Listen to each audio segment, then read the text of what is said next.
Connaissez-vous l'histoire de la vente et du rachat d'Alstom, ce fleuron industriel français? J'ai demandé à ChatGPT de nous éclairer sur ce sujet complexe. Voici notre conversation. En 2014, Alstom a plaidé coupable devant le département de la justice américaine pour des faits de corruption à l'étranger, acceptant de payer une amende de plus de 750 millions de dollars.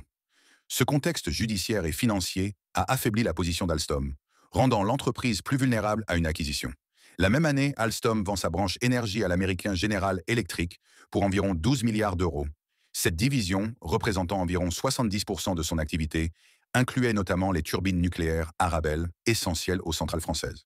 La vente a été soutenue et validée par Emmanuel Macron, alors ministre de l'économie, pour, d'après lui, sauver l'entreprise d'une crise financière grave.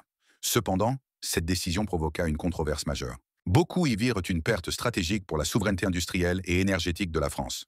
Les critiques s'intensifièrent lorsque General Electric restructura l'activité, supprimant des milliers d'emplois en France et rapatriant les bénéfices aux États-Unis.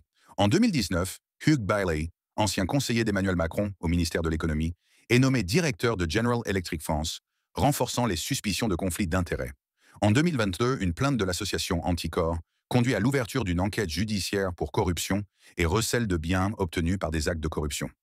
Finalement, en 2024, EDF rachète la division nucléaire d'Alstom, détenue par General Electric, pour environ 1 milliard d'euros. Ce rachat concerne notamment les turbines Arabelle, indispensables pour l'entretien et le développement des centrales nucléaires françaises. Ce rachat pose une question simple. Pourquoi vendre une activité stratégique compromettant la souveraineté nationale pour ensuite la racheter à un coût élevé pour l'État français? En conclusion, cette affaire illustre l'irresponsabilité de la décision d'Emmanuel Macron dans la vente d'un secteur stratégique crucial, marqué par son absence de vision politique à long terme.